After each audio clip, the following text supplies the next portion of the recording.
And so welcome once again to the second in our climate governance webinar series. And today we are focusing on something that is worth sharing, something that is worth celebrating, and innovation. It is called the Blue-Green Island Scorecard. And I am delighted that CARICAD, through our Memorandum of Understanding for today's webinar, we are partnering with the Caribbean Climate Smart Accelerator. And this is definitely their baby or one of their babies. And so who will be sharing with us today with none other than my friend and colleague, Kiesha Farnum. And while she will bring up her screen momentarily, Kiesha, let me tell all about her. No, I'm reading this bio and she's telling me how she has over 19 years experience. Look at this young girl, but over 19 experience. But I know she's not alive, so it is true, right? But she's a very experienced organization and project management professional. She has worked in over 17 countries. She has worked in the area and managed projects in the areas of food security, water and sanitation, eco tourism, social safety nets, protection, vocational training, advocacy for persons with disabilities. Look, she is just fantastic, right? And she is well equipped to tell you all about this particular tool. And we're not just telling you the tool for telling you the tool's sake, but we want you to ask your questions and we want you to see if you're not yet on the path to adopting this tool, you want to ask the questions. How can you get on board with that? Because let me tell you something, this is cutting edge. This is definitely something worth appreciating. So, Kiesha, without further ado, I'm going to hand over to you. She's going to tell you more about the fantastic work that CCSA is doing, and then go deeper into this particular tool, the Blue-Green Island Scorecard. Kiesha, over to you. Good morning, Lloyd. You have me blushing here. Full on blush. Good morning, everybody. And it is really such a pleasure to see so many people from the Caribbean with us today, being part of this conversation. I think for me, what I really feel passionate about, Lloyd had mentioned that my experience spans a number of thematic areas within the development space. And my last few years has been focused on climate change. But what I have found incredibly eye-opening, if I want to say it that way, is that climate change is directly linked to every other thematic area that influences economic development and resilience of our small island states. There is a direct correlation between climate change and persons with disabilities. There's a direct correlation between climate change and education. There's a direct correlation between climate change and health. There's a direct correlation between climate change and environment, and I can go on and on and on. And I think for me, this Resilience Scorecard acknowledges that intersectionality in a very real way. And it's why I'm so excited. And as you can see, why Lloyd is so excited about it as well. It is something that we've worked hard on as an organization, but it is not our baby alone. We have had an amazing group of volunteers, and I'll talk about that a little bit more, to get us to this point.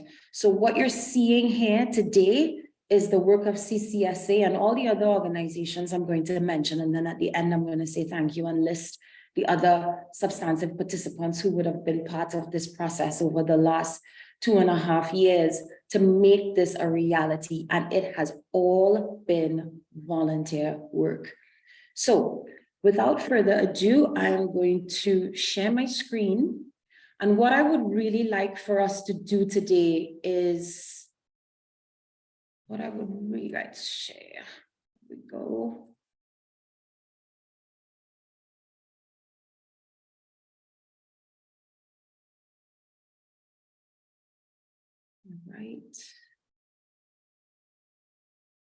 All right.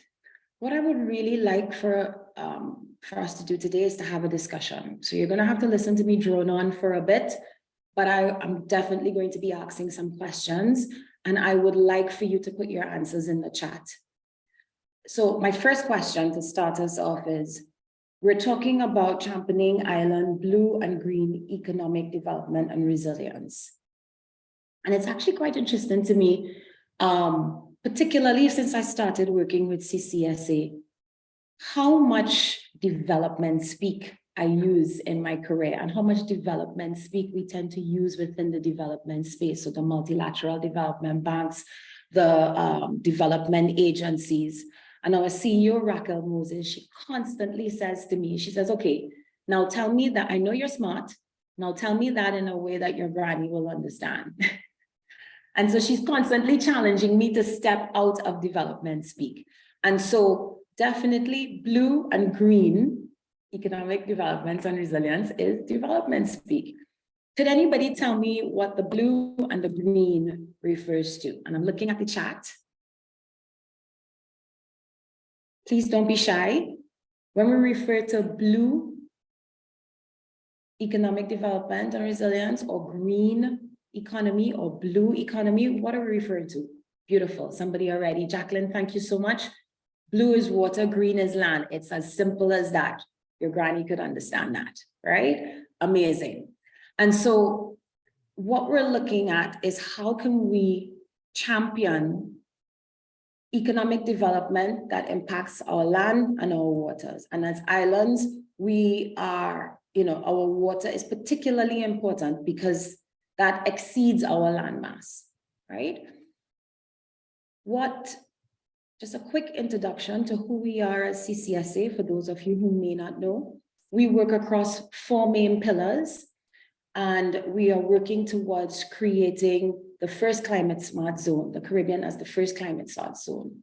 Our 4 thematic areas, we're looking at the climate smart roadmap, which is a roadmap detailing the key milestones with cost implications and timelines for moving at pace to our desired state, which is climate smart zone.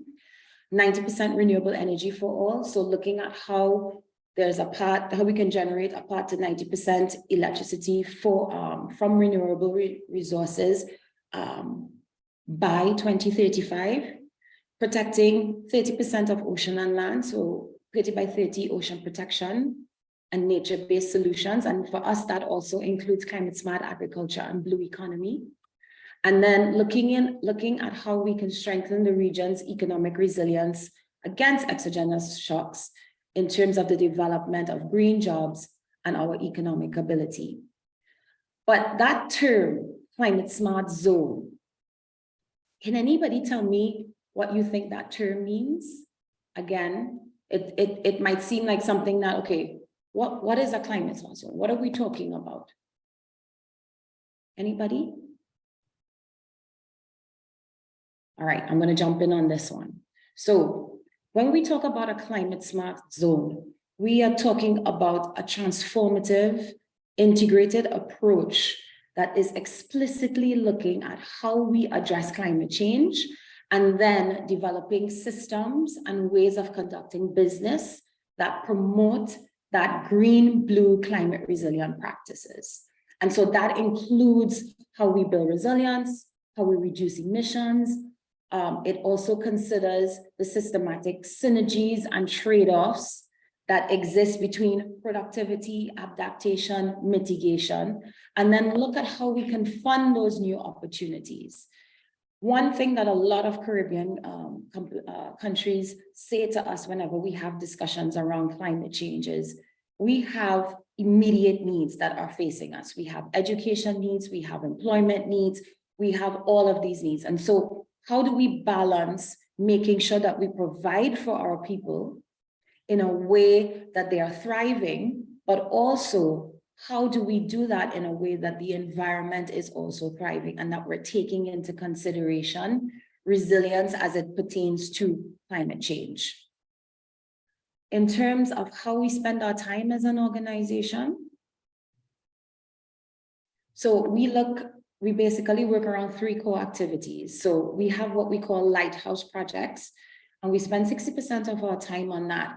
With those lighthouse projects, we're focusing on large-scale, multi-country impact projects that usually take a few years in most cases to see impact.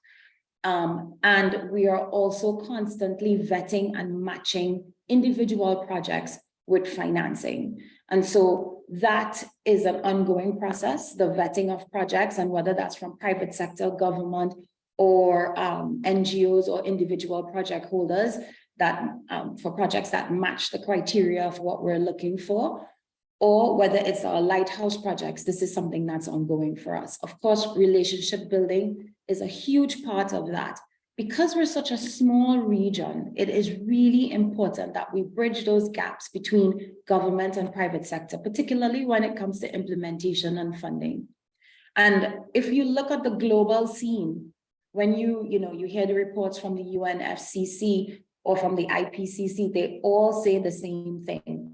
Most recently, IRENA just released a report as well, and IRENA deals with renewable energy, stating that the climate change objectives that we have as a region and globally cannot be met by governments alone.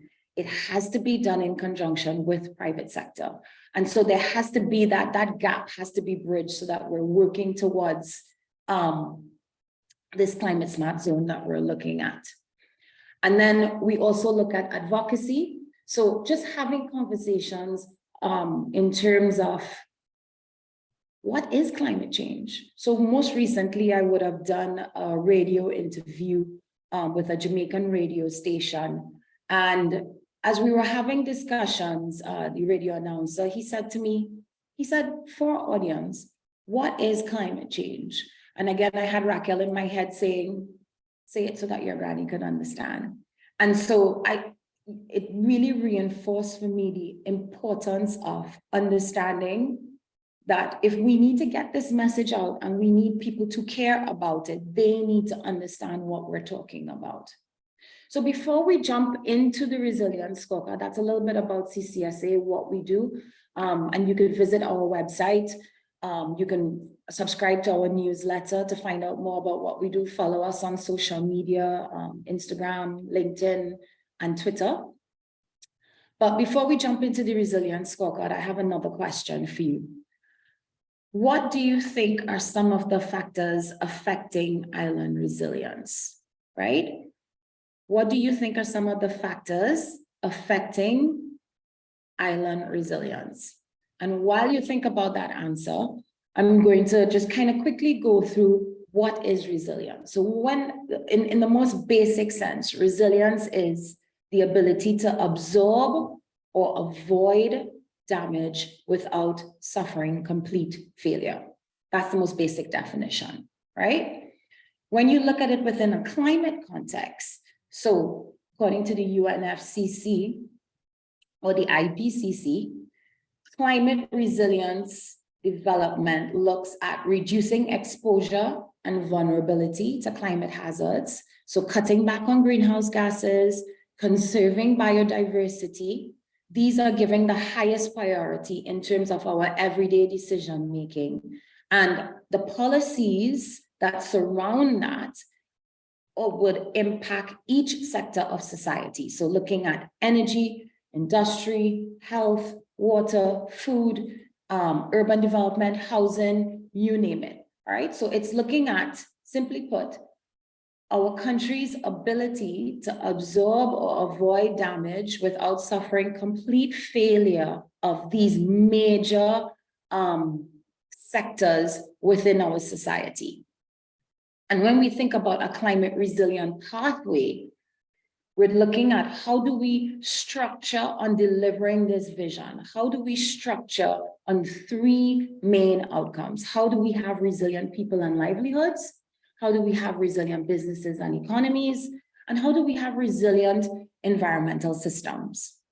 All right, so back to my question about what do we think are the factors affecting island resilience? I see. And there's some comments here in the chat. Yeah, right, so Jacqueline again said lack of sufficient funds and capacity for children.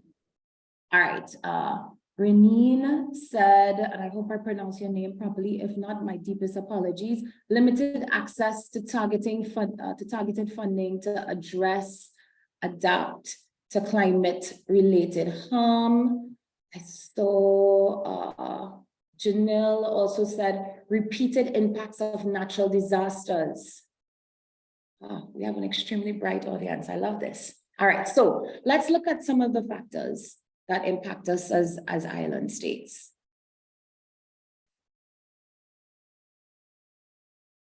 All right. And so when we look at some of the factors, definitely natural disasters was one of them that came up. Small economies and high indebtedness is another one that comes up as a recurring factor. When we look at our resources, scarce resources, and capital for investment, limited technical and human capacity. And that doesn't mean that we don't have exceptionally bright people in the Caribbean. We are one of the most, I think, bright regions, and we always see it when, you know, Caribbean people go out of the region, they excel, and even within the region, they excel. But because we are small, there is a limited technical and human capacity in terms of numbers of people to get the job done, right? And of course, brain drain, that has been happening for many years. We lack economies of scale. So when you're talking about investment, and this again was quite an eye-opener for me when I started with CCSA, because in the past, my experience was with development agencies looking at grant funding and loans through multilateral development banks.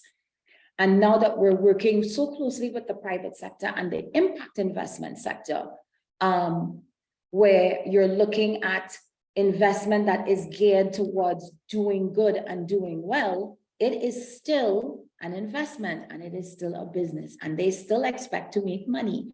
And so when you look at the size of our economies, a lot of the times without that economies of scale, or without us being able to get together and do multi-island approach, most investors it's too small of an investment for them to invest in individual Caribbean islands. Somebody mentioned the financing, and there's also an argument that there's a lot of financing available. You know, at the big global conferences, you hear all this money that's being allocated to climate change, and then as a subset of that being allocated to the Caribbean. But the question is it accessible? So can people access it? What's the process to be able to access it? Is it something that is so onerous that it is beyond the scope of the countries to be able to access it? And is it fit for purpose funding? And so when we talk about fit, and you would hear CCSA using that term a lot in terms of fit for purpose funding, there is a lot of funding available, but is the funding available to meet us where we are at? And I'll just give you a very quick example of that. So in our experience over the last 3 to 4 years, as we have projects coming in, we realize that a lot of our projects are still within the concept stage, amazing ideas, but they need to be developed into full-blown projects. They need to be developed into business proposals. And if you were to look for funding that's available for what is called nascent projects or early stage projects, you would realize that that pool is very, very, very small. And then if you take a step further, so let's say there is a full business proposal or a full project plan, when you look at angel investing or startup investing, what they call Series A funding, to get a project up and running off the ground, that is also a very small bucket of money available. But that is, by and large, the nature of projects within the region. And so the question becomes, is it fit for purpose funding? And that's one of the, apologies, I'm recovering from the cold, so every now and again, I'm just getting back my voice. When we talk about fragile ecosystems, Janelle mentioned it, in terms of us being hit by natural disasters year on year.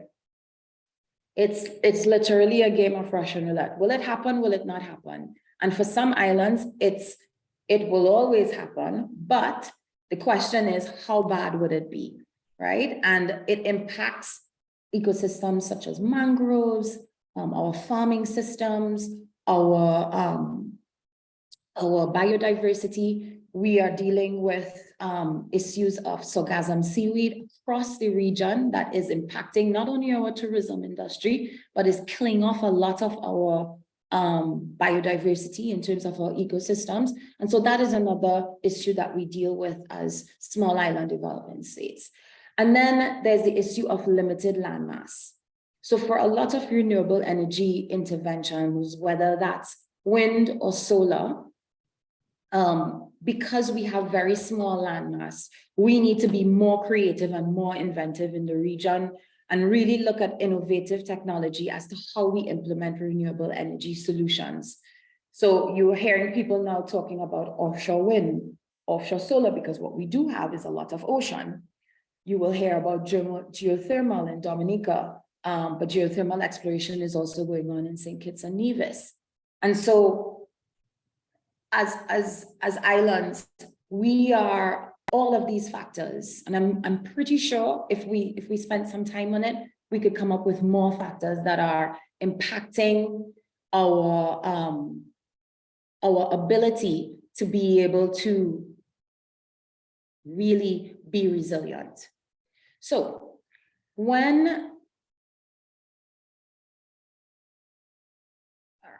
So the Resilience Scorecard journey, how did this journey start? And so I'm just going to quickly run you through, because I think understanding the genesis of this is going to make what I'm going to go through with you even more impactful. So the Resilience Scorecard was born at the Caribbean Renewable Energy Forum, which is a forum that takes place every year. It's been for the last 10 years, and it's grown from strength to strength. And it's an annual gathering of the Caribbean energy market, and it's focused on clean, resilient, competitive energy investments. In terms of the attendees at that conference, it's usually policymakers, utilities, regulators, financiers, developers, manufacturers, organizations such as CCSA, who are advocates and help to raise finance. And so it really is an amazing meeting ground. And I encourage you that if, energy is within your purview, within your position with government or at any other sector, that you tap into this, because it is an amazing networking experience, but it's also an amazing learning experience. So in part, and that is done by New Energy Events. So coming out of that forum, they partnered with another company called Advanced Energy Group. And these guys have worked with a number, over 50 stakeholders across the US and the Caribbean, looking at how they can do exactly that, advance the energy agenda for renewable energy. And there was birthed the Island Resiliency Action Challenge. And the name is exactly what it means. What it does is it looks at how all of these stakeholders that I would have mentioned before collaboratively identify a critical regional resilience challenge. So they identify the challenge, and then they look at what would be the immediate action to accomplish this within 12 months.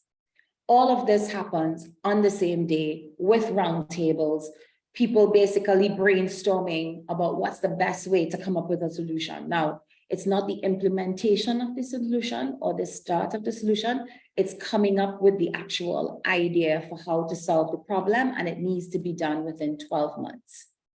And each IRAC task force is led by a group of volunteers. And so what that forms is the strategic think tank that devises actionable regional specific solutions for energy resilience and environmental sustainability. Now I'm going to give you a little anecdote. When I started with CCSA, and I was handed the Resilience Scorecard as part of my portfolio, for those of you who do know me, like Loy, my face usually tells exactly what I'm thinking. So when my CEO Raquel handed me this project and she told me that I would have to work with a group of volunteers, I literally thought, this is going to be a headache. And that was on my face. And then I verbalized what I was thinking, and I said to her, group of volunteers, really? And then when I looked at the group of volunteers, it was all senior level people across utilities, regulators, financiers, multilateral development banks. There were some developers there as well. And I thought, oh my God, all these important people are not going to have the time to do this. This is going to be like herding cats. I am going to be so stressed with this. I was 100% wrong. People showed up consistently, and they brought not only their own time and talent to the table, but they brought their organizational talent and time to the table and resources. And in the case of the Resilience Scorecard, even brought new resources to the table by energizing and getting other people excited about what we were doing. And for me, I mean, every time I talk about it, my paws raise. You can't really see, but it is literally for me such an amazing example of what we can accomplish here in the region. These were all regional stakeholders. And, you know, we talk about, you know, why Caribbean people can't get along, why people from different countries can't work together, why we can't learn together. Well, we did all of those things together with this Island Resiliency Action Challenge for the Resilience Scorecard. And the result, as you will see, was amazing. So we'll keep talking about the scorecard. So what is the Resilience Scorecard? The Resilience Scorecard is a framework that allows for planning and alignment. It's a tool that has been created to attract philanthropy and/or investment that would build on existing sources of financing within the region or blend with existing sources of financing within the region. And we see it as a systematic approach to effective decision-making that is repeatable, transparent, objective, collaborative, and aligned with strategy. It is scientific, basically, right? As we started the process with the scorecard, it was definitely a learning journey for us.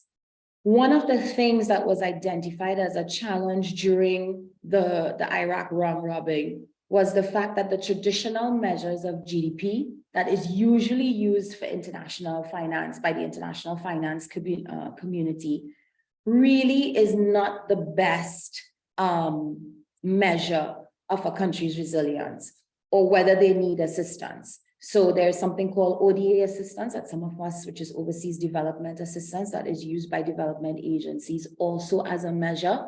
And that measure is based on GDP. And so you might have countries that have graduated from overseas development assistance, meaning they can no longer receive assistance through development agencies based on their GDP. But when in truth and in fact, that is not an accurate measure of the help that they need or what they need to accomplish. So I remember many years ago, almost 10 years ago, when I was with the Australian Agency for International Development, for a couple of years, we could not implement our projects in Barbados or in Antigua and Barbuda because their GDP precluded them from overseas development assistance, right? So when we look at that arbitrary measure, it really isn't the best way to measure a country's resilience. So what we decided to look at was, how about if we measure countries against their individual priorities, right? As much as we have a lot of similarities as the Caribbean, each island is unique and has its own set of unique circumstances and has set different priorities based on those circumstances. And so the best measure would be to measure countries against their individual priorities and the goals and standards that they would have set for themselves that are aligned, of course, with the United Nations Development Sustainable Goals that will then translate into the country's nationally determined contributions and, of course, their national strategic plans. And so that was basically the foundation of what we would be measuring against in terms of the Resilience Scorecard. A developed scorecard would provide a pathway for countries to effectively allocate scarce resources, to link that strategy to budgeting, which is often a missing link. So a lot of countries have a developed national strategy that is quite ambitious, but how that strategy is funded is often the missing link that is there. Prioritize resilient projects and resources. So when you look at projects, being able to identify which projects, if I were able to do this project, then it would feed into that project, and development within that area is often quite difficult when you're looking at it from a macro point of view. And when every single sector is saying, we need help. Education is saying, we need help. Health is saying, we need help. Energy is saying, we need to be going through our energy transition. But there are projects that may allow us to, if this is done, then it allows us to then prioritize others, because it is a dependency and will allow those projects to run smoother, right? So creating that that synergy between the strategic plan, capital plans, and resources. It would also help to refine the decision-making processes, and it will allow them to measure the impact of philanthropy and investment projects. That last point is actually a really interesting thing. Again, my experience with CCSA, and as we approach impact investors and as we approach private sector, a lot of projects that have been presented to us by both government and individual project holders, but even by the private sector within the Caribbean, the concepts don't come with a dollar value. If you don't know how much you need to get a project up and running, then you can't approach an investor. You can't approach philanthropy. You can't approach anybody, really. You need to be able to understand that correlation between what you need, measurement, right? And how much it is going to cost. And then you need to break down, okay, I may not be able to get all this money at the same time, but if I understand that this is the overall cost, then I could break my project up into phases, discrete phases that allow me to accomplish things phase by phase that build on each other, and I can access financing from stage to stage. And all of that comes from accurate measurement and the ability to be able to measure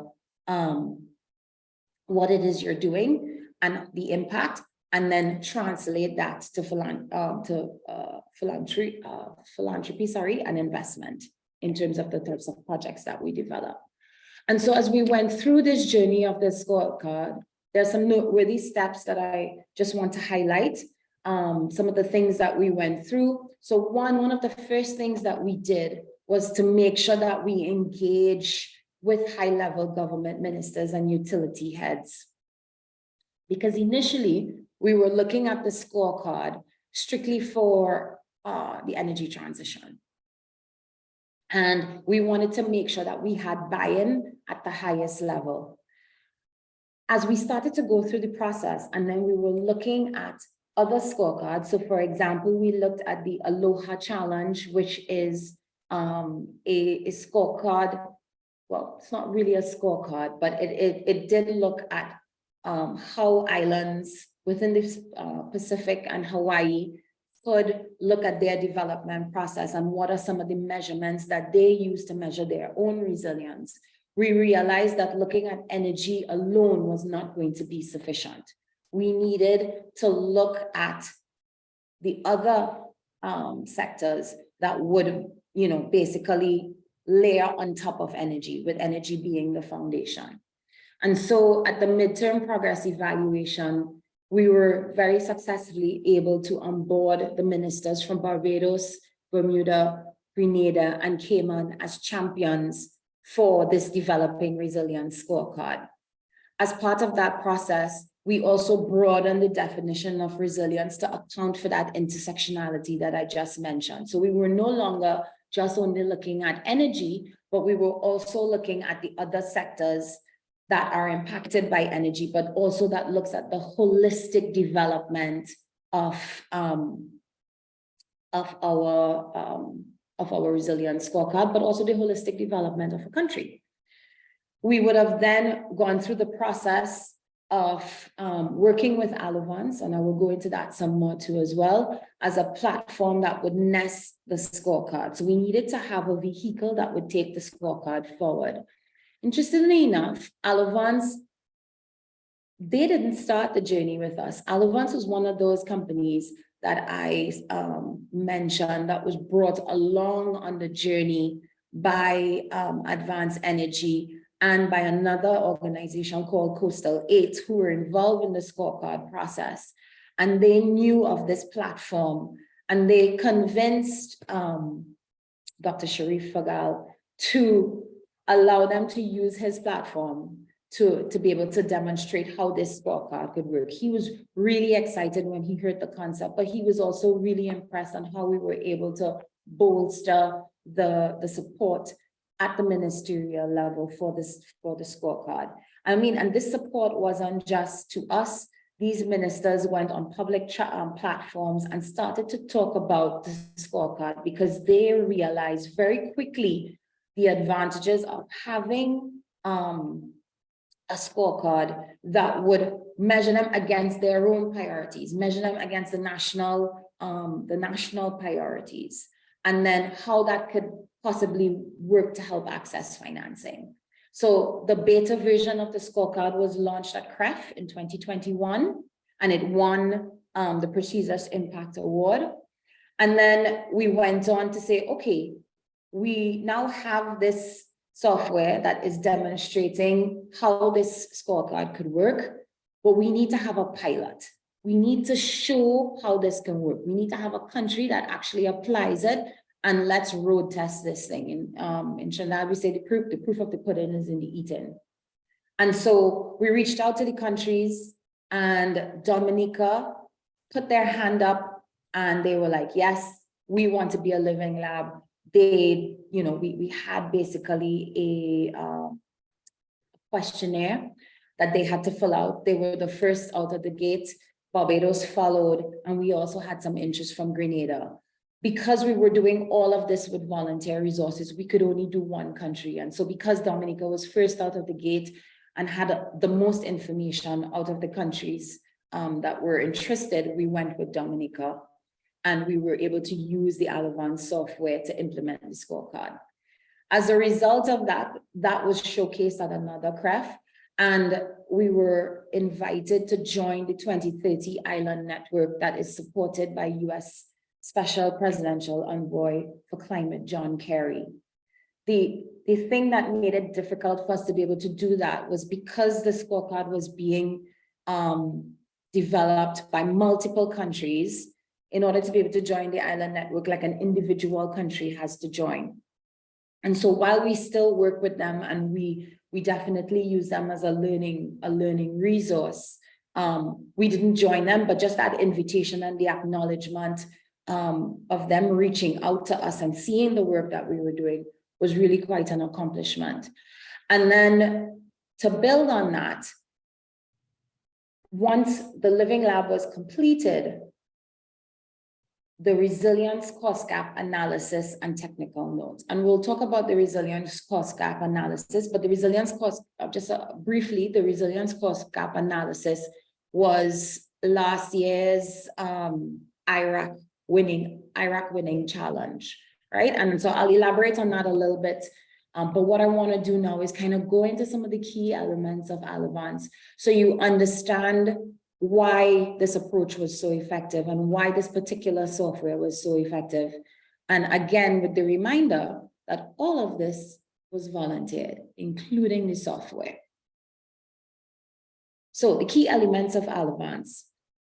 One, it looks at integrating subjectivity and goal setting into the decision-making process. So, whenever we talk about decision making, a lot of persons says, oh, we want to only be quantitative. We want to only have the facts. But the truth is, life doesn't only survive on facts. And we don't, as human beings, make decisions only on facts. There is a large measure of subjectivity to every process that we go through, including our national strategy. So how could we look at that subjectivity and find a way of integrating it with the quantitative, with the concrete facts, and shape goal setting in the decision-making process? It utilizes an analytic hierarchy process to tackle complex and often conflicting objectives. I won't go into that today, but I would encourage you that if you are interested, you can Google it. It is a very interesting theory. And I think once I'm completed with the presentation, you would understand better how that theory flows within the Alavance methodology as well as the software. It accounts for intersectionality and is adaptable to a variety of sectors. So remember, we would have talked about, okay, we can't just focus on energy only. We need to look at all of these other sectors. The methodology allows for that and allows for that interplay between sectors. It fosters inclusivity and equity. It looks at addressing decision-making biases, including confirmation bias, such as groupthink and anchoring. It enables priority-based decision-making and budgets aligned with strategic goals. And I would have gone through why that's important. It offers a repeatable, transparent, objective, collaborative, and most importantly, a data-driven approach to decision-making. Remember, I was talking about measurement and the importance of having data in order to be able to inform the decision-making. It is a very easy 5-step approach. You strategize, you compare, you quantify, score, and select. And I'm just going to very quickly go through the Alavance method, or that 5-step approach. I would have mentioned that it was created by Dr. Sharif Fagal and of Alavance. He's the CEO and founder. And he had already been using this methodology with American cities, but the methodology was actually designed post a really bad earthquake in Egypt. He is originally from Egypt. His family is still in Egypt. And he wanted to come up with a strategy that would allow them to be more resilient against future disasters such as that. And so he did his PhD thesis on this methodology. And so in terms of strategize, it identifies the strategic goals, the constraints, the priority areas. It uses SWOT analysis that will result in a strategic value scorecard. Then it uses pairwise comparison to determine consensus on the importance of each of the priorities using that same AHP process that I would have mentioned to you. So that's the compare element of it. Then it seeks to quantify. So it creates a low, medium, high desirability metric that is used to measure complexity and urgency. Because remember, I was saying in the beginning, as you run a country, you're looking at what needs to be done right now, but also what does it take to get that done? What's the complexity of getting that done? And so it measures that, and then it helps to chart progress towards achieving the priorities. And then in terms of the score is where it scores project strategic priorities to determine impact against cost, schedule, and resource requirements, and then finally select. So it identifies a portfolio of investment options that are, one, aligned with the strategic priorities, but also looks at what are my available resources and what I can accomplish with those resources in order to be able to maximize my strategic value. And in doing that, it also identifies to some extent where there is a gap and how much money you need, and whether you're actually spending money on the right strategic priorities at a given point in time.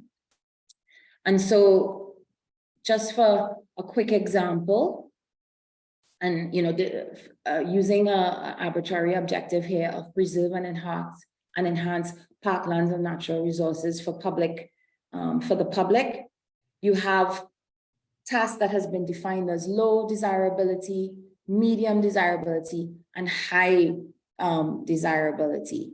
And so when you look at those tasks, and I know all of you would have had an opportunity to be able to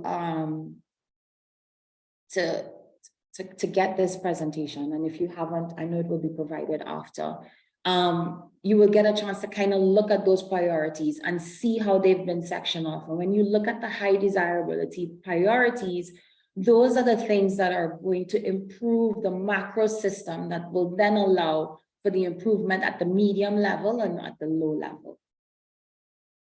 So quickly too, just to run through the software and how the software then takes the methodology and basically streamlines it on this interface and allows the decision makers to be able to manipulate all of this information to actually come up with tangible things that they can use to generate reports, that they can use to share with different stakeholders, that they can use for stakeholder input.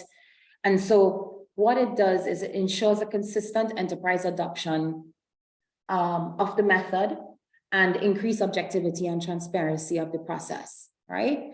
It looks at each stage, it streamlines each stage, and it identifies the objectives and defining criteria to evaluate alternatives and tackle the outcomes. It is a very collaborative tool. So both for inside your organization and outside of your organization, it allows you to assign roles, and each of those roles have different permission levels. So they have different access. So if it is that you are looking at different roles, or you have different people that need to provide different information. For example, the permanent secretary has to provide certain information. An expert consultant that you might have brought in also needs access to the system. They can have a different level of access to the system that will allow them to participate effectively, but not compromise the system in any way. There is an inconsistency tracker that measures the level of consistency in percentage and allows the group to compare step by step. The project alternative list that looks at it's basically where all the project information is stored, and then project owners are able to just do a very easy filter and access that information in a table format. There is a budget constraint consideration tool, which provides a snapshot of the available resources that are then mapped against the projects.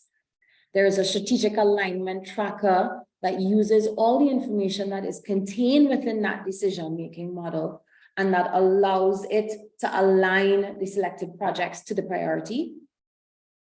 And there is also a project selection bubble chart. And what that bubble chart does is just, it provides an overall view or a snapshot of the projects, the budget, the financing of all the moving parts. So if you are a person in charge looking at making a decision, you could very quickly pull up a snapshot of what that looks like. You have a meeting with an investor, you could have a conversation very quickly by just running that report and having it and being able to share that information comprehensively. Then there's an optimization tool, which looks at creating different scenarios, and that is able to generate multiple portfolios to compare each one. So remember, initially I spoke about maybe there are projects that if you did this first, it would then allow you to effectively do other projects. What this tool does, it allows you to create those scenarios. See how much scenario A would cost, see how much scenario B would cost, change the factors in the different scenarios, and then allow you to compare them side by side so you understand what is the best course of direction to take. And then it also has an automatic portfolio optimization tool, which is the same as the optimization tool, and the dashboard summary, which then has basically everything, all the different parts, who are the project owners, who are the experts, everything all within one space. So when you look at, if you wanted to create a summary that you were going to share, but let's say you're doing a report for the various permanent secretaries across the whole of government, the dashboard summary would be a really effective tool to use. And finally, there's an executive summary presentation tool that literally generates a comprehensive presentation or report that you could use. So let's say you're having a meeting with a development bank, or you're having a meeting with an investor, you could do this executive summary report that would have all that information pulled together. And this is an example of what that summary page looks like. what that, and so you could see the bubble charts here, right? You could see the budget allocation area here. You see the strategic alignment area here. This is not live, but you are able, all of these are clickable that will then take you to deeper information on all of this, right? Then this is what the strategic value scorecard looks like at a very high level. And so for this example, affordable, accessible, and safe housing was used. These are the priority areas, right? Appropriate use of activation of land, anti-poverty strategies, community engagement through collaboration and social empowerment, fair housing, neighborhood vitality. And these can change based on what your priorities are, right? And then they are weighted in terms of what is the most important thing that you need to do. And then once you click on these, you're then able to see what is the financing that is required, and additional more detailed information on that. So let's move to a live example. Dominica, our first living lab. I am going to take questions on the overall presentation a little bit later. So if you want to start dropping your questions in the chat, I know that Loy is monitoring it, and we'll definitely be able to bring those questions back up if you have any questions. I know it's a lot of information I'm sharing, so if you want to drop that question in the chat now so that you don't forget it later, you're most welcome to do that. So the part two of it, the first living lab, which is the case of Dominica. For most of us, we're from the Caribbean, so we know where Dominica is located, and we know that it is not the Dominican Republic. But what happens when you get hit by a Category 5 hurricane? And again, for me, this was an eye-opener. So I am from Trinidad and Tobago, grew up in Trinidad and Tobago, and I then moved to Barbados. I've been living in Barbados for the last 8 years. And while I understood that other islands higher up the chain experience adverse climatic events year on year, there is a level of detachment that happens when you're only experiencing things on the TV. And then when I moved to Barbados, it was the same. Except last year, when we had, not last year, sorry, year before, when in addition to getting a bulk of the ash fall from the volcano in St. Vincent and the Grenadines, and when I say a bulk, I mean everything was covered in ash. I had 3 inches of ash on my back deck, covered my car. You know, we had persons who were just completely inundated by ash. And of course, the air quality was horrible for a good few weeks. We couldn't see the sky, and my mind kept running because I was experiencing this very small part of this incident. I just couldn't help but think how the people in St. Vincent and the Grenadines was dealing with this. And then we had our first hurricane here in Barbados in the last, I believe, 50 to 60 years. And it was scary, and it wasn't anywhere close to a Category 5, right? It was a 1. It had just turned from a tropical storm into a hurricane. So it was a baby, basically. And going through that myself and how scary that was, I think it really reinforced in my mind the pictures that I saw of Dominica and what the Dominican citizens went through with Hurricane Maria in 2017. And so statistically, what it looked like was that they lost 1.3 billion in losses, which was 226% loss of GDP. 90% of the structures were damaged, 62% of the homes were heavily damaged, and 15% destroyed, 100% loss of power. And they were without power for 4 months. 24,000 people were severely or borderline food insecure. 43 out of 44 water systems were destroyed, and the roads were impassable and communities cut off. And this is just some of the pictures of what happened. Climate change is an existential threat, not only to Dominica, but to all small island states. And when you look at the resiliency challenges, you look at how do you go about planning for an increasingly destructive and disruptive climate future. So increasingly destructive climatic events, how do you allocate the scarce resources that you already have?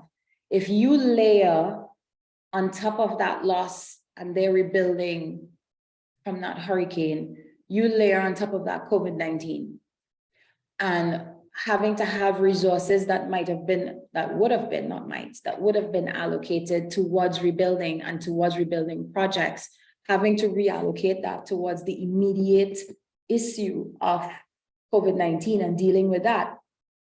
You see, again, that play of scarce resources. How do you attract impact capital? So how do you attract new forms of capital that will allow you to accomplish your goals? And looking at what does resiliency mean for Dominica as a country? That is a challenge, because being able to define in a very holistic way what resiliency means to you as a country is a lot of work, and it requires a whole of government approach. And then, of course, another challenge is institutionalizing that resiliency so that it just doesn't sit within one ministry, that it is across the whole of government, but it also just doesn't only sit within, it doesn't only sit within a political party. So if political parties were to change in 5 years, it means that that resiliency plan still continues and it isn't thrown out, you know, the baby with the bathwater for something new. So how do you institutionalize that resiliency? What was the response of Dominica? So they would have developed a climate resilient policy in 2018. And then that was later followed by their National Resilience Development Strategy. The climate resilience policy in 2018 was called the National Resilience Development Strategy. There's another strategy that they developed in 2020 that I will also mention later on. That strategy basically identified 43 resilience goals that was aimed at ensuring people-centered development. And then what they would have done was planned and implemented 50 initiatives that were aligned with their 6 areas that they were looking at as their 6 core areas. And they would have established a new development framework through the Climate Resilience Execution Agency for Dominica. And this was a task force basically consisting of cross-ministry members. So it included the whole of government. It included CEO Francine Barron, a former Minister of Foreign Affairs for Dominica, and Sam Skerritt, the permanent secretary in Dominica. And so they went about that process of putting that in place. Post-Hurricane Maria, the government would have looked at this strategy and then looked at how they could prepare, have a disaster preparedness and response strategy that allowed them to itemize investments and policies and estimate what resources would be required. And so the vision for Dominica was that Dominica would become the first climate resilient country. So they leveraged this really, really bad thing that had happened to create an opportunity. This gave them an opportunity to not only just build back, but to build back better. And they would first have to define what that resilience meant for them and look at how they would develop a plan around it. And that's where that strategy came into play. And then they would have looked at that through CREED, which was created over for the short term, for a 4 or 5 year period, and look at that recovery and rebuilding process. And they were basically tasked with taking Dominica on this journey But I think most importantly to note is that that agency had the support of the whole of government and had support at the highest level in government. And so their plan not only looked at resilience, but it also included alignment with the Sustainable Development Goals, with the Sendai Framework for disaster risk reduction, and it identified 20 targets that would allow, that they were working to achieving by 2030. Again, working across all government agencies. Of course, this is not without its challenges, and we spoke about some of those challenges. So securing and coordinating the right teams, resource challenges, which has come up as over and over again, data metric collection, the availability of data, but also the resources to be able to collect that data, the availability of key stakeholders to be able to go through the process, the integrity of the process, and also of the project development, and of course, a metric selection and reporting. And then also being an issue, financing. And it comes up over and over again, financing as an issue. And so when you look at the budget challenges, with the budget challenges, when you look at the Climate Resilient and Recovery Plan for 2020 for Dominica, it was estimated that the cost of Dominica to become climate resilient by 2030 is $8.2 to $9.8 billion, right? Dominica had already invested close to $1.7 billion on critical infrastructure and other projects post-Hurricane Maria. And then the remaining financial gap is estimated at a $7 to $8 billion. And that was based on the current government capital expenditure and assuming steady revenues and expenditures going forward. And the expected financing gap to deliver climate resilience and recovery plan was somewhere between 2.5 to 3.5 billion, right? Which is the equivalent, if you want to look at it annually, approximately 90 to 130 million annually. So again, the challenge is there. So how could, based on this profile that I've provided of Dominica, based on the work that they were already doing as a country and CREED was supporting across government, how could this scorecard help them achieve their goals, right? So they needed to be able to measure resilience. How could they determine and measure the progress that they had already made, right? They had actually started this process on their own in terms of looking at how they could measure it. So they started this exercise where they engaged the various ministries in discussing and guiding them in terms of reviewing and revising the strategic plan and looking at where they were against their own objectives. And this process would involve the development of the necessary indicators and metrics against their projects, the process to be measured, but also the collection of some of the data that they needed in order to be able to do that. And they were already on this journey when this IRAC scorecard challenge came up and the development of the scorecard started to happen. So this is why they were so excited to jump on this process, because the scorecard was going to allow them to to very effectively go through a process that they had actually already started. And so it would have given them an opportunity, to have this dynamic operational resilience scorecard that, was a tool that could help them align their actions with their goals and objectives. It would allow them to allocate scarce resources for the best use, and it would help them to measure and report on those critical metrics. It would provide this decision-making platform that would allow them to share it across various government ministries. And it was an electronic version that allowed them to easily navigate through that process, but also be able to run those scenarios that I would have mentioned before. It then allowed them to enter, because I had mentioned that the national plans were against the SDGs, right? As well as the Sendai framework. And so it allowed them to enter those factors as well into the scorecard to measure how they were progressing against those individual metrics of the UN SDGs and the metrics of the Sendai framework. And so this was really an incredible and effective way for them to be able to move this forward. And so Dominica, as I said, jumped straight on board and what that process looked like for them. So they went through the 5-step process, 2 decision coaches. And so Alvance calls their consultants who work with ministries to be able to set up the framework and get it up and running and walk them through it. They call them decision coaches.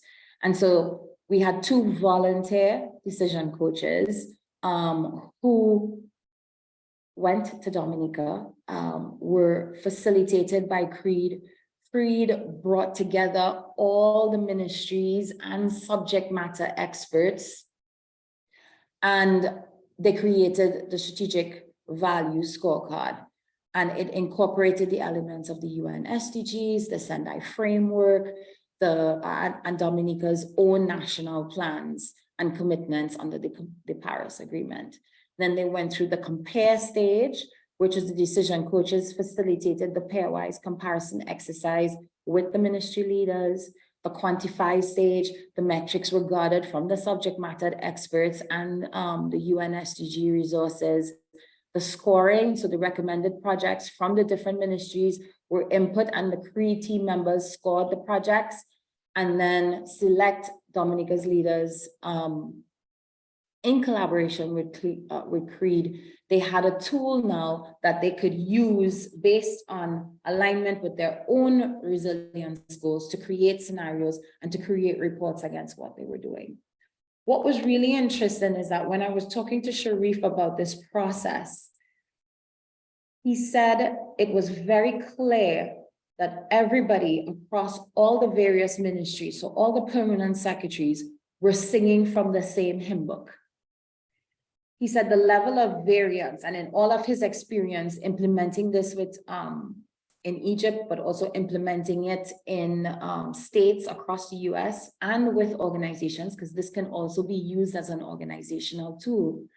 He had not seen such a low level of variance. He said it was a little under 10%, meaning that when the government stakeholders were asked to identify what were the country's strategic priorities, that the level of variance from ministry to ministry was minuscule, which is amazing, which shows that that strategic plan had been institutionalized across the whole of government and that everybody was basically walking the same path. And that was actually a huge win for Dominica, orchestrated by CREED, or I should say led by CREED. This is what the strategic value scorecard looked like for Dominica. Now, I know you probably want to see more of what it would look like and some other, but that is confidential information to the country. This is a high level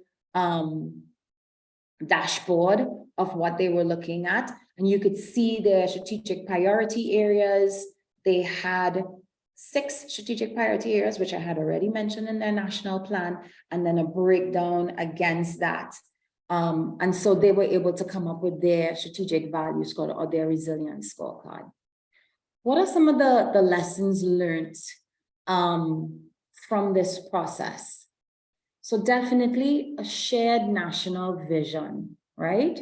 That is critical. Ensuring that resilience is institutionalized, it ensures continuity and sustainability. Continuity when, you know, it's not the same government in power anymore. Continuity when it's not the same permanent secretary. Continuity when it's not the same minister, right? But it also ensures sustainability, because if you have a strategic plan and you're constantly building on it, you're building a sustainable approach rather than just a one-off intervention that then dies, and then you do another one-off intervention and that dies too as well.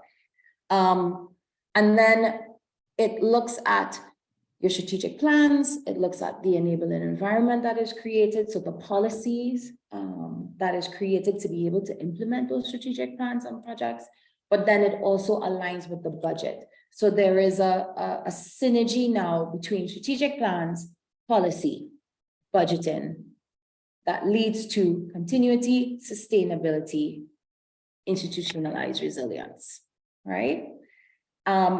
Buy-in from across the ecosystem is critical, as well as that top-down support. So having support at the ministerial level, they had support at the prime ministerial level, they had support at the ministerial level, they had support at the PS level. And that support then translated at the department level within ministries.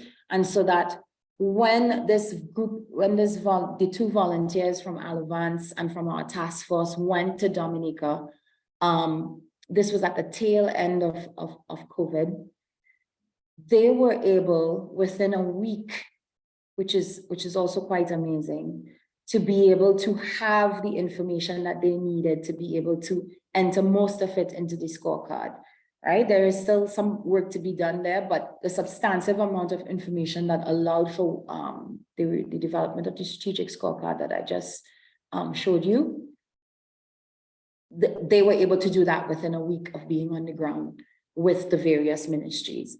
And then of course, there's a necessity for an internal evangelist or a sponsor, right? And so there has to be somebody who is willing to take that forward. And I want to use this opportunity, even though she's not on the call, to say a real heartfelt thank you to Francine Barron.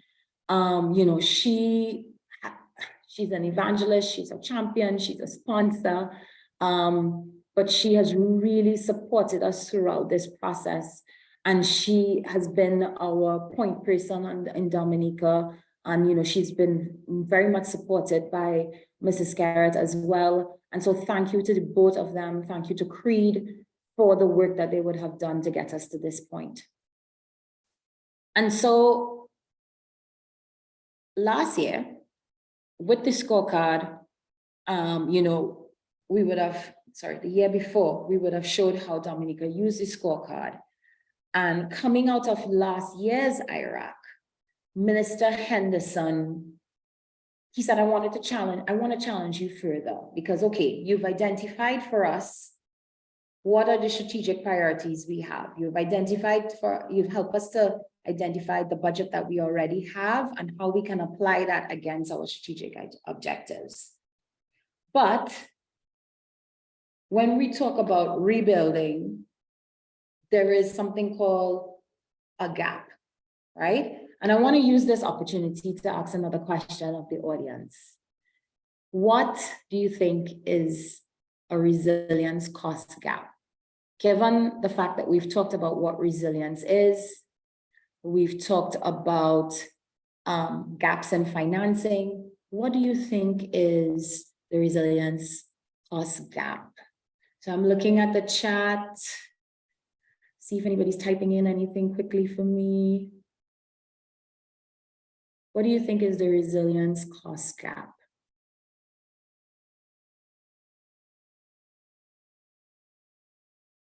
All right, I'm going to jump in on this one then. So when we think about the resilience cost gap, what is the cost or the difference in cost between what is commercially viable and what is resilient? How much does it cost to build back? How much does it cost to build back better? What's the difference between that? And that difference is the gap, right? And so when they were looking at the grid, the energy grid, you remember I would have said that the energy grid was 100% destroyed. Remember that? And so they were without electricity for 4 months, right? They could either build back the way it was before, you know, put up poles, get everything up and running quicker, okay, fine, no problem. Or they could build back better. They could build back more resilient, bury the electricity lines, take into consideration other resiliency methods for electricity grid systems that have been implemented in other parts of the world that make them more resilient when there is a disaster. how, they could build back that way, but that way costs a lot more money, right? And how do you fund that gap, right? So you're talking about loss of GDP into an extraordinary amount, 226% of GDP, right?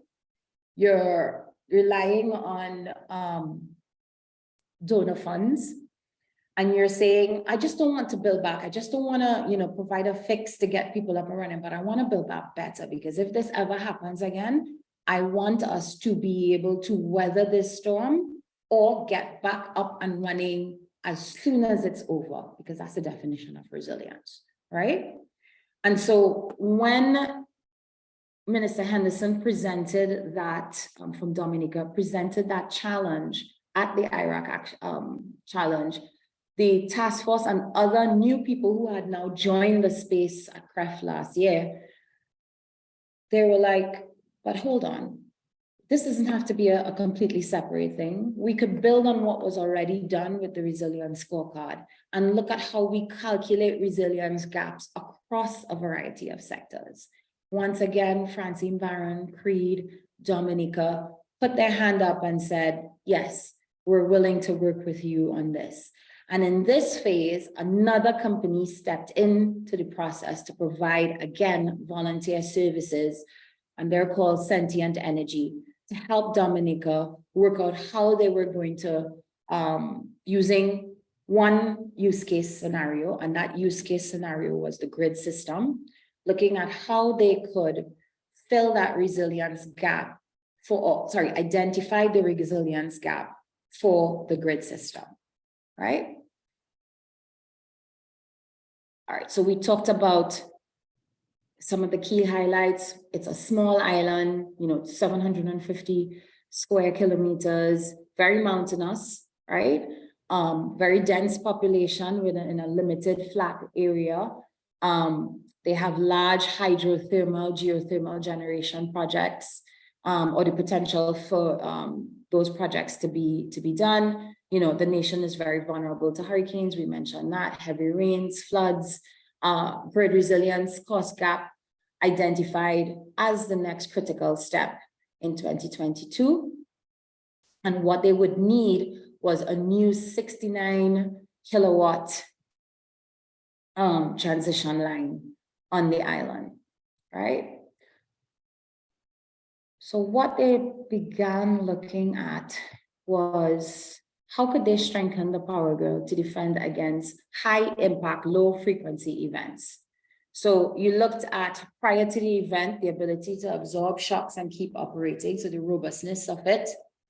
Looking at during the event, the ability to manage the disruption as it unfolds, so its resourcefulness.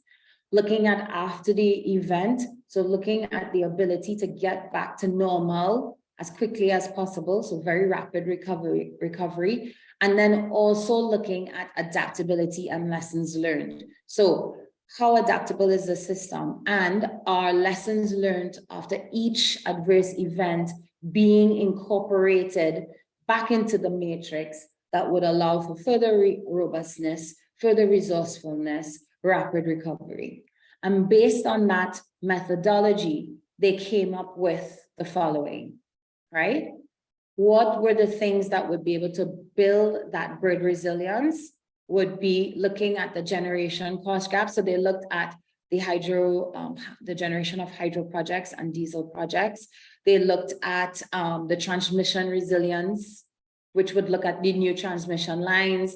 They looked at the distribution resilience, which would look at toll replacement, microgrids, feeders underground, outage management systems, comms network. And then they looked at water resilience as part of this as well, looking at the water storage, diesel backup, the incorporation of solar PV into the resilience network, but also the incorporation of new water infrastructure. And the total cost of the gap came up to 1.46 million, right? And these are the individual costs here per unit. Now that's a lot of money. And so a lot of persons who may be faced with the decision of building back or building back better may ask the question, well, okay, you know, I have this limited resources, you know, it's cheaper for me to just build back. But really, what is the cost of inaction versus building grid resiliency? And when you look at it, so the cost of GDP, the cost of business as usual, right? So the cost of GDP of Dominica is estimated at 600 million. The Cat 5 hurricane would put the whole economy at risk. And we use the example of Hurricane Maria again, which was 1.3 billion, right? Which is a daily GDP impact cost of 3.6 million, right? When you look at the cost of resilience, so the grid resilience cost gap was 146 million. If you look at a 12% borrowing rate with interest payments a year estimated at 70 million or 48,000 a day, and or you look at a 2% bond interest rate, it looks at 1.9 million or 8,000 a day. So even though it may seem like it's more expensive to build back better or to build back resiliently, it actually costs less to build back resiliently in the long run than it does to be, you know, in terms of the cost to GDP, to be down and out and not functioning at all, right? One of the practical implications that they had to consider was in terms of the cost of inaction versus the affordability of electricity is how do they fund this gap so that the end user isn't disadvantaged, right? So that it's people-centered. Because ultimately, the resilience cost would be passed on, to the tariff.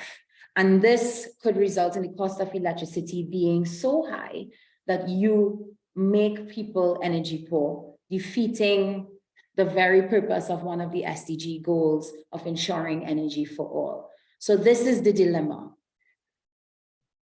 Around the same time that this resilience cost gap was worked out, the CDB, the Caribbean Development Bank, would have launched the Caribbean Development Bank Recovery Duration Adjuster. And I borrowed this slide from them. And basically, when you look at SIDS and you look at how much time it takes to recover and loss of GDP during that recovery time, it really makes sense for SIDS to have access to grant and concessional financing to be able to cover that cost and to be able to build back more resiliently. So central to the recovery duration adjuster is the utilization of a compensating variation metric to modify GNI per capita to better capture the adverse effects of the resiliency drag and to more accurately report on the state of development in small island states. That compensating variation is the adjustment in income that returns the country to its pre-crisis output level after an economic event has occurred. So it provides a more holistic perspective of the reality of SIDS because it takes into consideration not only the susceptibility in terms of susceptibility to shocks and vulnerabilities, which it does capture in terms of its indices, but it also takes into consideration the duration of recovery from that shock, which for Caribbean islands or SIDS is more protracted than larger economies. And the longer that duration of recovery, which of course has implications for the cost of recovery overall, this then impacts the country's ability to achieve its development goals and targets.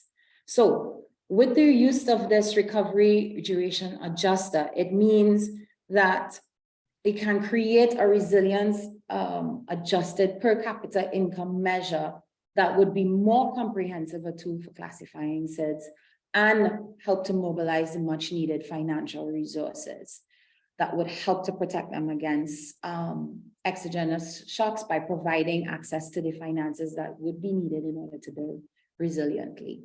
And this recovery duration adjuster was proposed at COP last year, the Conference of Parties last year at the global level in terms of being a framework that could be used to provide financing, that concessional financing to Caribbean islands, so that for example, in the case of Dominica, they would be able to access that resilience cost gap funding without having to pass that cost on to their end users, making the cost of electricity untenable for the average citizen.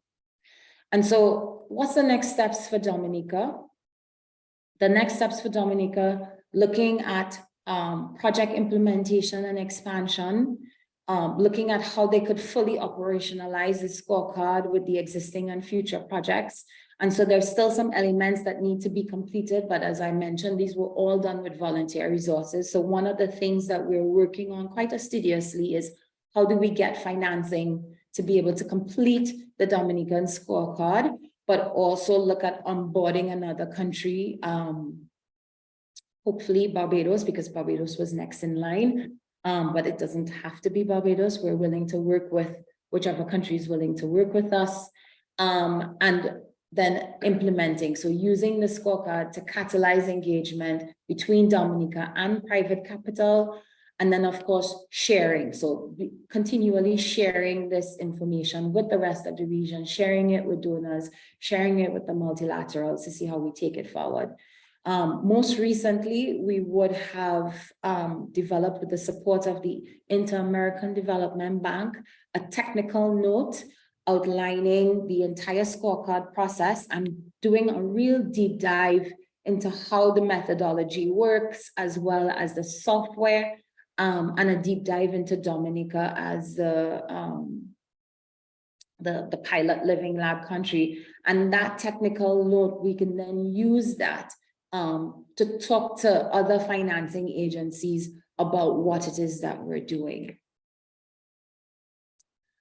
What's the next journey on the scorecard? I just mentioned those things, but I would say, what's the potential impact? So when we're talking to individual countries and donors about why are we doing this? What's the potential impact for this? So definitely alignment with the UN SDGs, the NDCs, the national strategic pathways, in order to provide, a community-centered plan that would encourage partnerships is one of the potential impacts. Attracting philanthropy and investment by helping countries identify what is most important to them and being able to showcase that internationally and locally, and emphasizing the value of investing in those areas. You know, sometimes we could be so mired in the weeds, if you want to call it that, it's hard to see what you've accomplished. By breaking it out like this, you get to see that a lot of our Caribbean countries are doing amazing things, moving resilience forward. And then we're able to use that as proof that we are moving forward, that we are doing things. But not only that, showcase that to our fellow island nations and learn from each other. Promote climate risk adaptation, mitigation, and natural asset restoration. The formalization of debt, philanthropy, and equity intentions into systematic blended investment measures that is measured against SDGs and ROIs. And then, of course, regional economic stability, growth, creation of blue-green skills and jobs, economic diversification, a potential increase in foreign exchange earnings, and then, of course, generating large-scale investment opportunities. So remember, I talked about one of our challenges being economies of scale. So if each country is able to very clearly identify its priorities, then countries could be matched with others that can share similar needs. That would allow investors to come in and make a multi-country investment. So it would make investment make sense for them. And it would allow for that collaboration, not only just across projects, but investment schemes, that would allow to address, each nation's specific rate requirements through that matching process. I am finally at the end, and I do see a lot of questions. And so my last slide is to just say thank you, because you remember I said, this is not just our baby. This is a labor of love of several agencies and individuals across the region. And so I just want to say thank you to New Energy, the Advanced Energy Group, Alliance, Sentient Energy, Utility Regulation and Competition Office of the Bahamas, Coastal 8, Caribbean Climate Smart Accelerator, the Government of Bermuda, Ministry of Energy and Water Resources, Government of Barbados, RMI, Run With It Synthetics, the Barbados National Oil Company, the Caribbean Development Bank, Dominica Electricity Services Limited, Fortis TCI, Gearing Up Limited, WRB Energy, the University of the West Indies Cave Hill Campus, the Environmental Defense Fund, Caribbean Center for Renewable Energy and Energy Efficiency, CCRE, the Barbados Fair Trading Commission, and notably, we had one UE student volunteer from the Trinidad and Tobago campus. His name was Kavir Phillips. And he heard about what we were doing, reached out to CCSA, and he said, I want to help. This is what I'm doing my degree in, and I want to help. I feel like this is something I want to be involved in.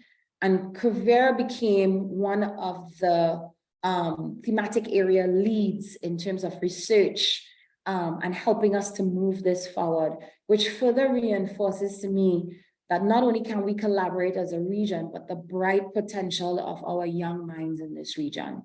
And so thank you very much. Thank you for giving me so much of your time answering questions, my questions during the presentation. And Lloyd, I look forward to this part of the discussion where we look at some of the questions in the chat. Yes, indeed. So one of the questions, I'm also very curious about this as well. Can you speak to the next steps and the progress for Dominica's resilience plan? Where to from here for them? So they have already started using some of the results that they had. Now, one of the challenges that they had, and even though they had already started to put things in place, was they did have some gaps in data. And they admit that they did have some gaps in data. And so being able to provide data for certain things, they had to go back to the drawing board. And they weren't able to do that within the period of time that the volunteers were there. They identified those gaps and they started looking at how they could address it. So for us, being able to fill those gaps in between and complete the entire scorecard for Dominica would be a next step. The things that they were able to put in, they have started looking at those. So for example, they had a lot of information on the grid and grid resilience, which allowed them to be able to go through the process of figuring out the resilience, the grid resilience cost gap.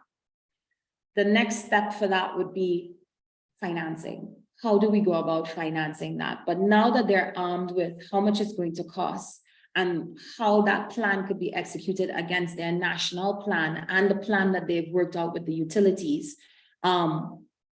it makes it easier to be able to make an argument for how they go about with that. And they actually revealed that this cost resilience gap analysis was announced at CREF in April this year in Miami. So they actually just completed this last part of the process, not the resilience scorecard part, but the resilience cost gap part. And so now we're looking at what type of unique financing initiatives or opportunities that are out there to be able to help them to fill that gap. All right. Now, there was a question I saw earlier, but I think for some reason, maybe the person removed it, but I thought it was such a good question.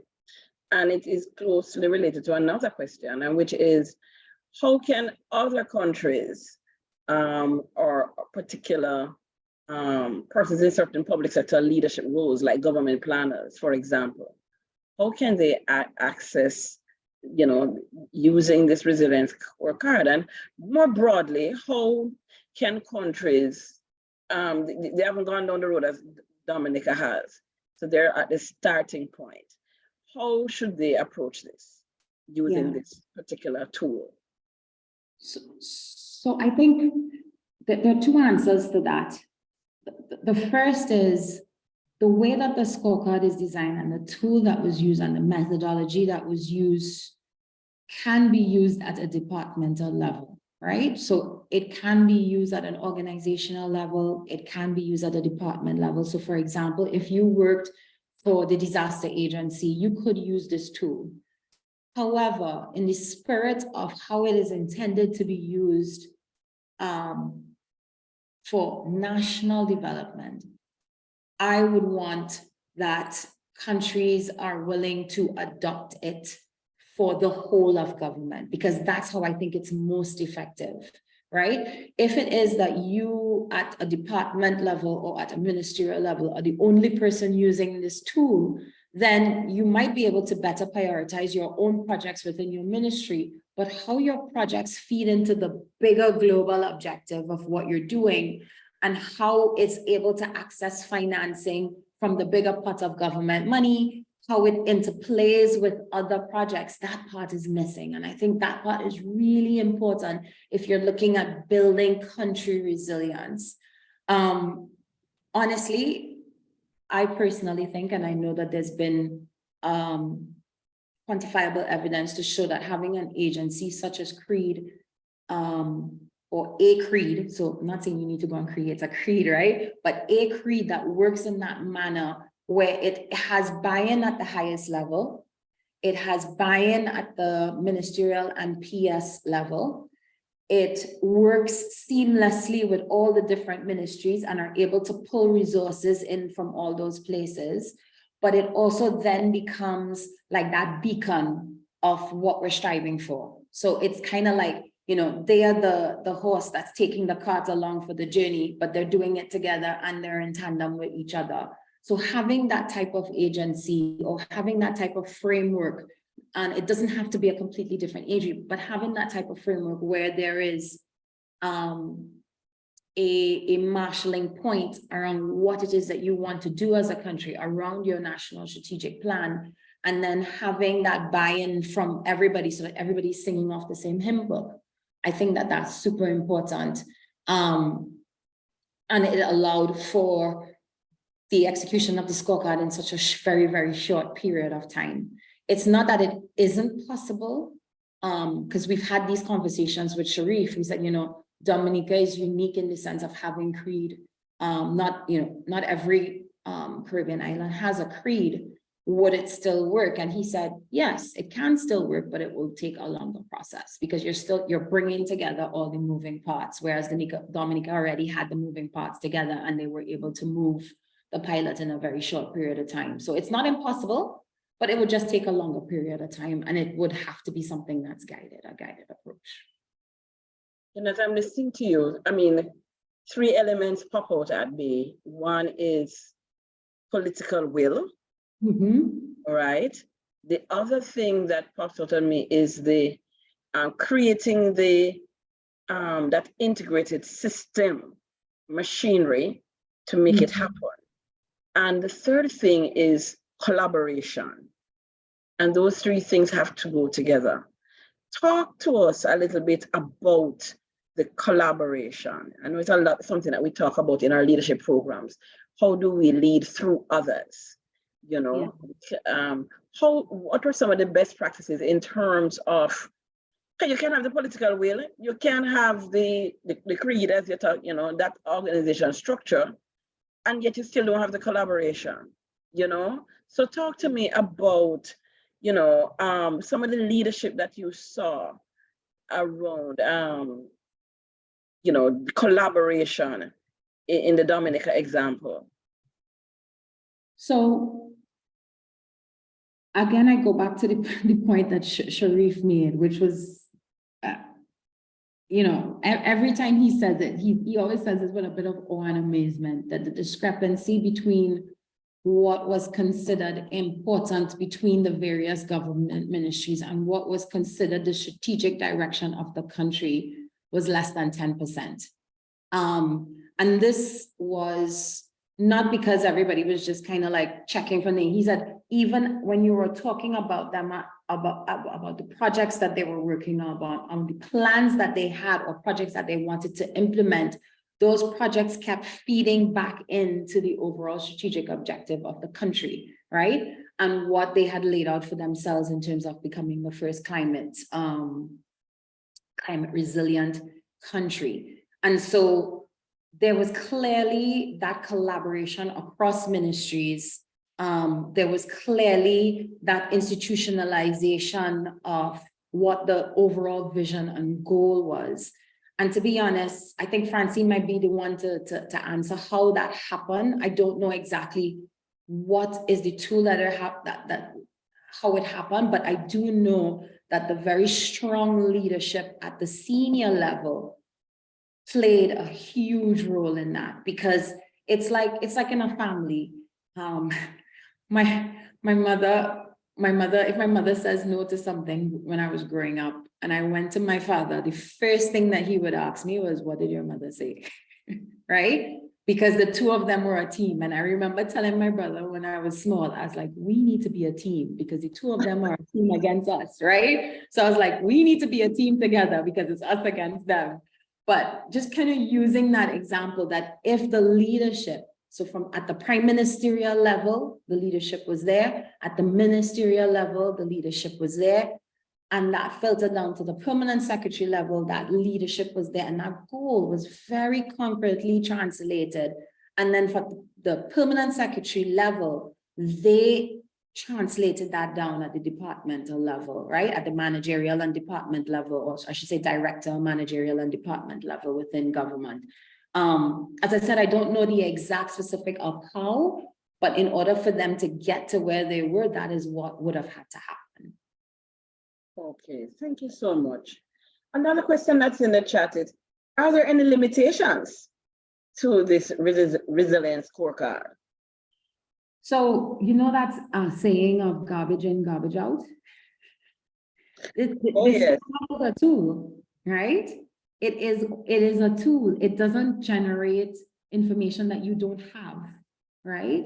So if you don't have a plan, if you don't have your core areas, if there's no alignment across those core areas, if you don't know what your budgets for projects look like, if you don't know what your overall country budget looks like, if you don't know what your revenues look like, if you don't have that information, right? Then you don't have anything to feed into your scorecard. And I think that would be, I would say, that the major limitation is you need to have the information to be able to put into it, for it to be able to do its thing and generate across it. Because you are also, you remember, it's measuring resilience against your own goals, right?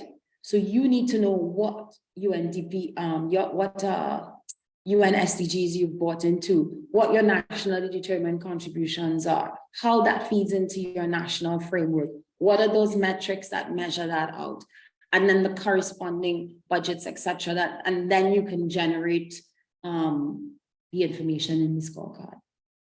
You know, it's interesting that you say that, because at CARICAD, that is certainly one of those foundational underlying gaps that we often encounter in a lot of our technical assignments. You know, you do need the data.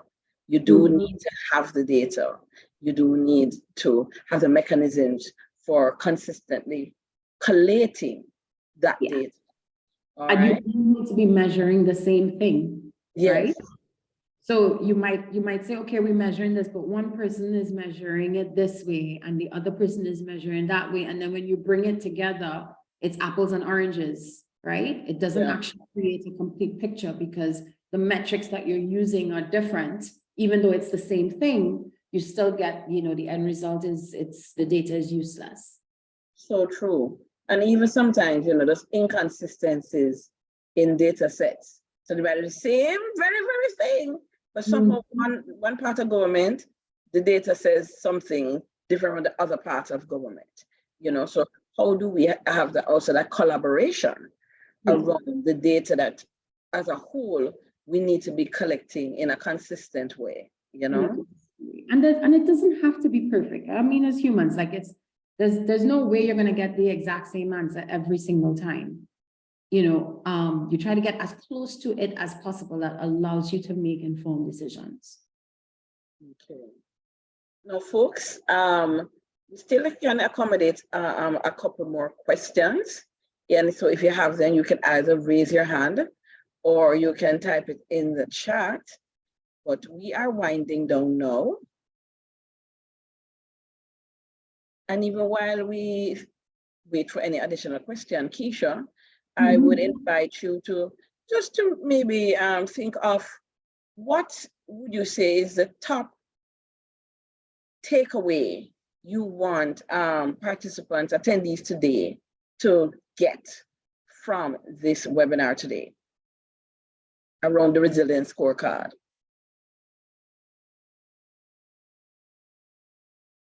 If I had to go with the top takeaway, gosh, there's so many things going through my mind right now. Well, there could be more than one, so I won't limit it to one. I'm trying, I could be a little bit greedy, like I want to get all of it in there. So I was in my head trying to see how I could mesh all the different things that I want to say into one thing. But I think for me, it's the power of collaboration and the power of working together as a region. I mean, we talk about this all the time, and we talk about CARICAD, and we talk about OECS, and we talk about that we're working together and that kind of stuff. And in my years of working in development, it's always a bit frustrating. Sometimes working with various agencies, working with private sector, public sector, trying to get everybody together, trying to get everybody to do their part.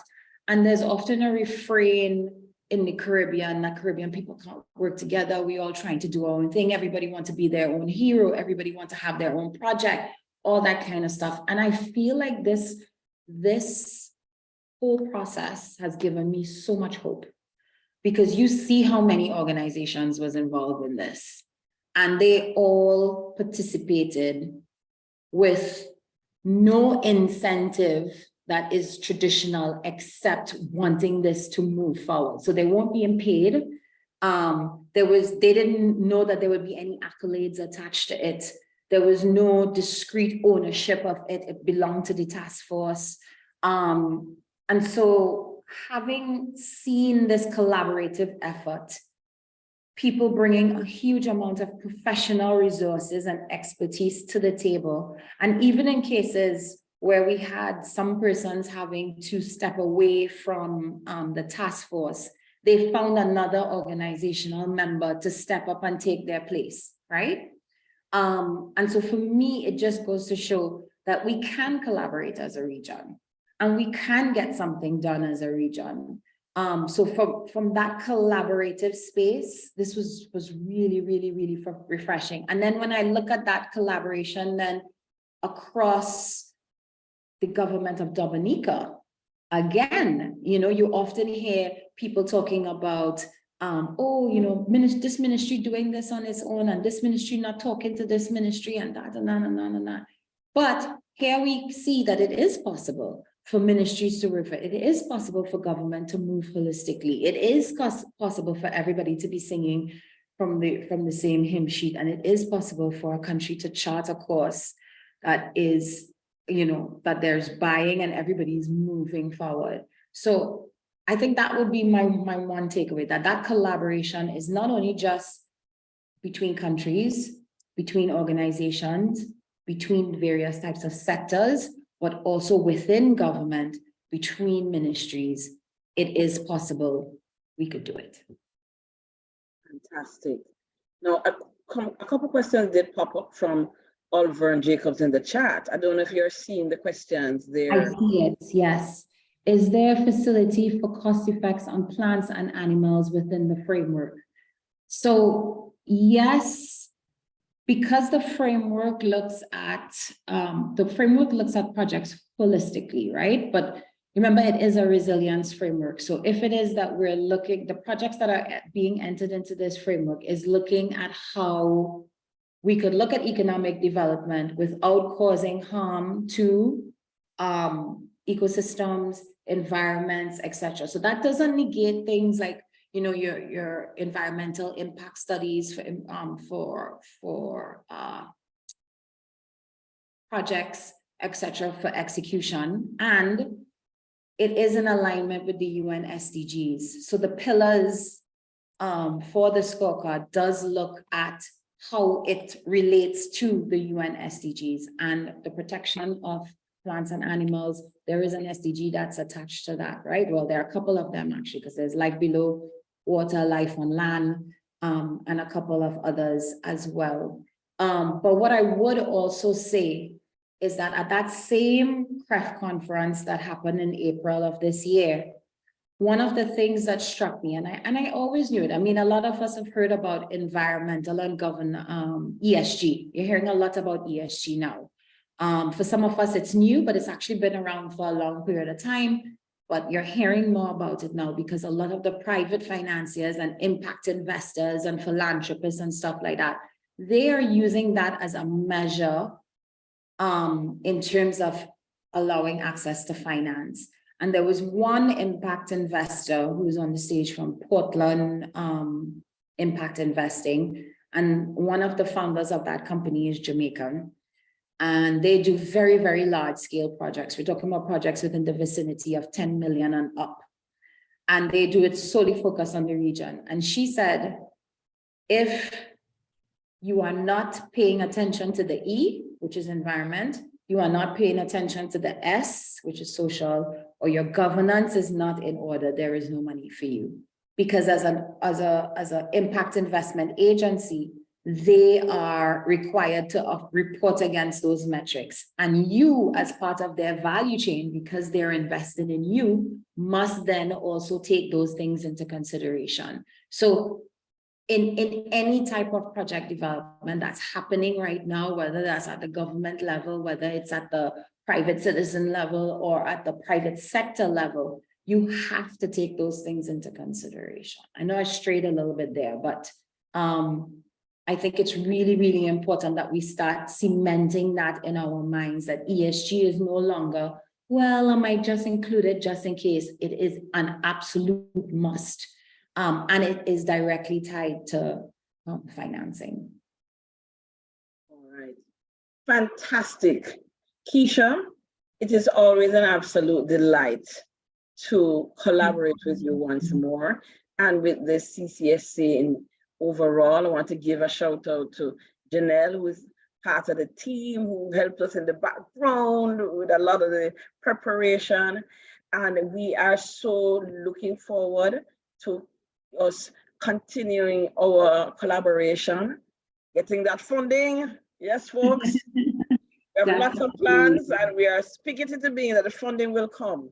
But there's so much work to be done and we are really excited because guess what? We can do it. And that is what is my takeaway today. It's possible, we can do it. We can do it. So Kiesha, thank you so much.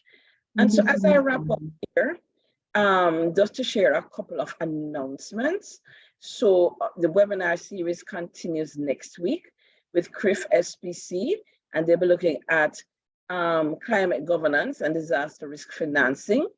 And we wrap up on May 30 in the webinar series, where my teammates here at CARICAD will be taking the lead.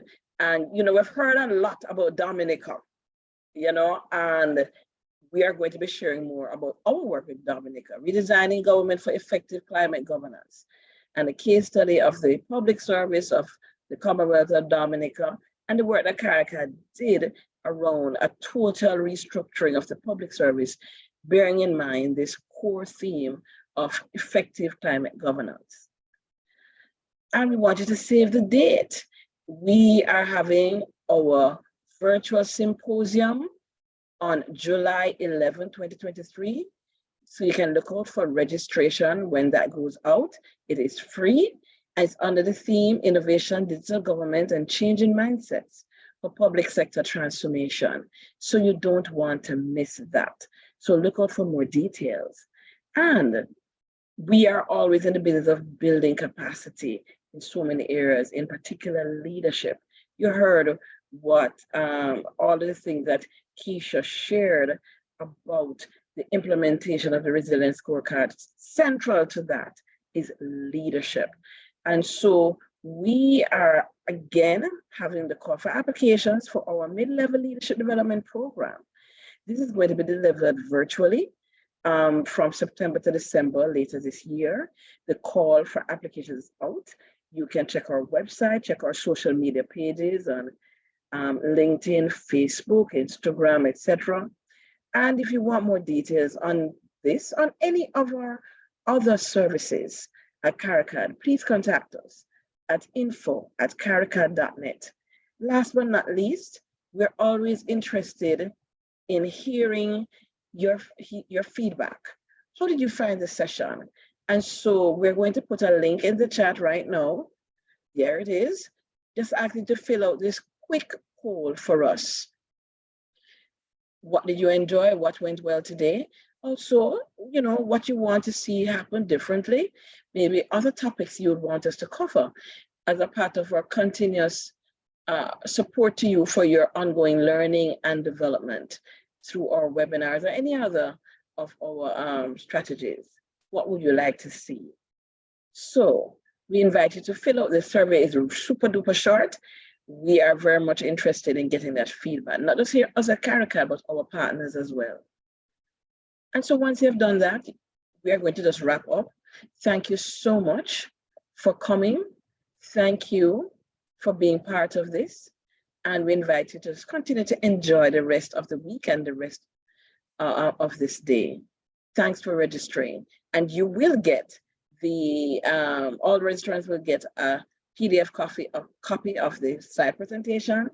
And there's a link to the recording and will be uploaded also on our YouTube channel. Thanks to you all. Have a good rest of the day.